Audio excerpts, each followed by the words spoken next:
Two 10-year-old girls named Laura Buxton, living 225 kilometers apart, who'd never met, showed up to their first meeting wearing the same outfit, with the same pets, guinea pig, rabbit, and Labrador, and the same favorite colors. Oh, and they only met because one released a balloon that traveled those 225 kilometers and landed in the other Laura's yard. This actually happened, and it's not even the weirdest story I'm about to tell you. Hey everyone, today we're diving into something that's been messing with my head all week. Real coincidences so impossible that they shouldn't exist, yet they're completely verified.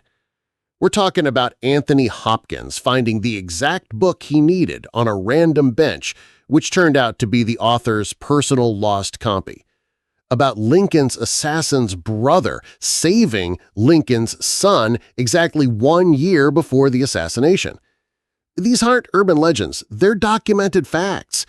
And the science behind why they happen, it's even weirder than the stories themselves. So, picture this. 2001, Stafford, England. A 10-year-old named Laura Buxton writes her name and address on a balloon and releases it at a fair. Standard kid stuff, right?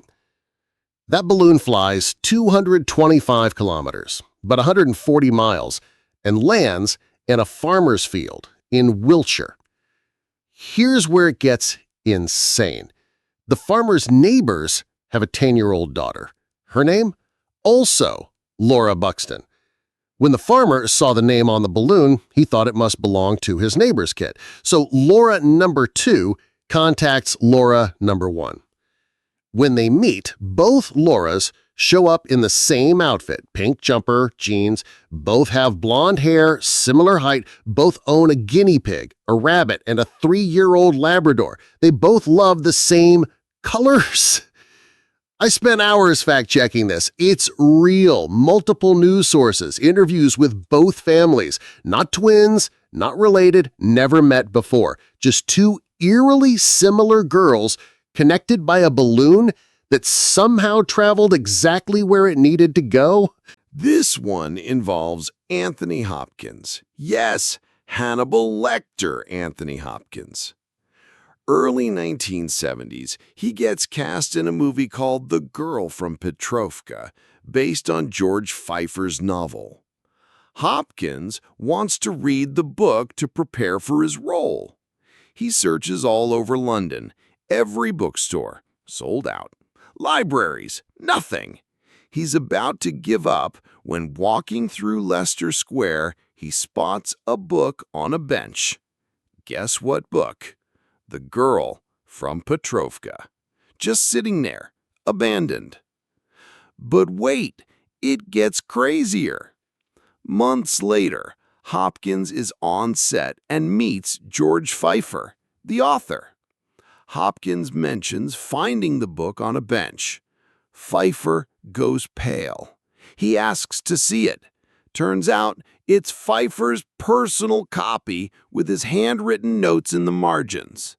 A friend had borrowed it 6 months earlier and lost it on the London subway. Think about the chain of events here.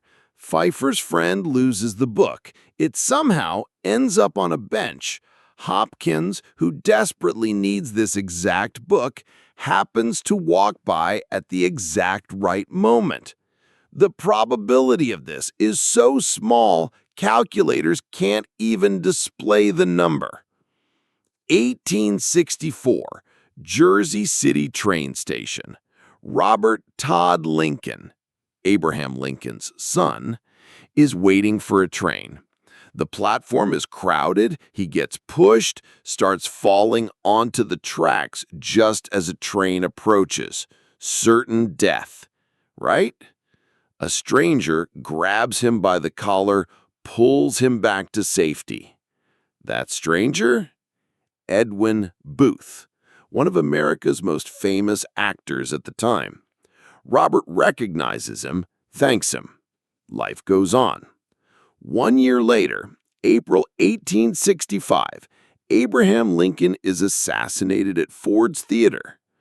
The killer? John Wilkes Booth, Edwin's younger brother.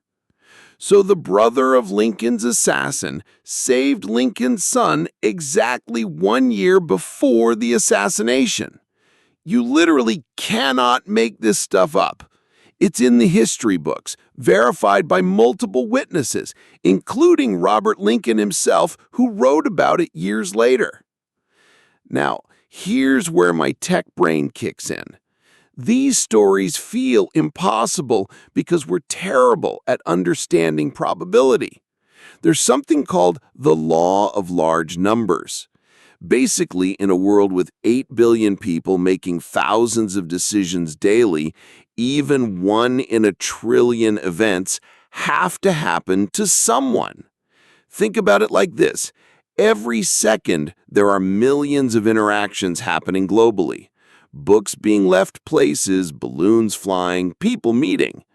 Most lead nowhere special, but with that many dice rolls happening constantly, some are going to line up in mind-blowing ways. If these stories are breaking your brain like they broke mine, hit that like button and subscribe. And seriously, drop a comment. Have you experienced a coincidence that defied explanation?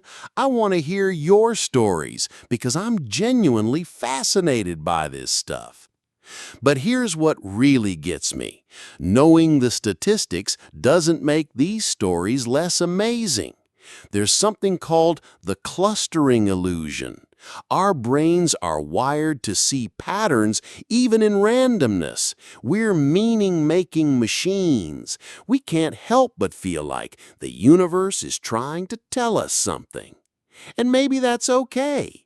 I mean, yes, statistically, weird stuff has to happen. But when Anthony Hopkins finds that exact book, when those two Lauras meet, when Edwin Booth saves Robert Lincoln, these moments reveal something profound about existence. We live in a universe that's simultaneously completely random and eerily interconnected. Here's my honest take. I think both explanations are true. Yes, it's statistics and probability, but it's also a reminder that reality is way stranger than we give it credit. Every day, impossible things are happening to someone somewhere. Most of us just don't notice. Look, I started researching this thinking I'd debunk these stories, or at least explain them away with data and algorithms. Instead, I'm sitting here even more amazed than when I started.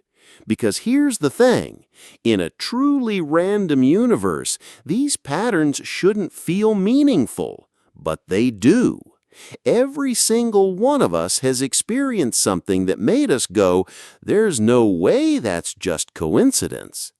Maybe the real insight isn't whether these events are random or meaningful. Maybe it's that we live in a universe weird enough that both can be true at the same time. The math says these things must happen. Our hearts say they mean something. And honestly, I'm okay living in that contradiction.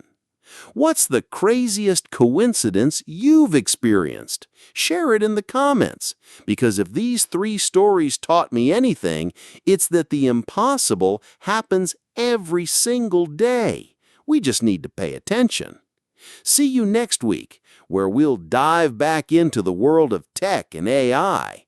But sometimes it's good to remember that the most mind-blowing algorithm might just be reality itself.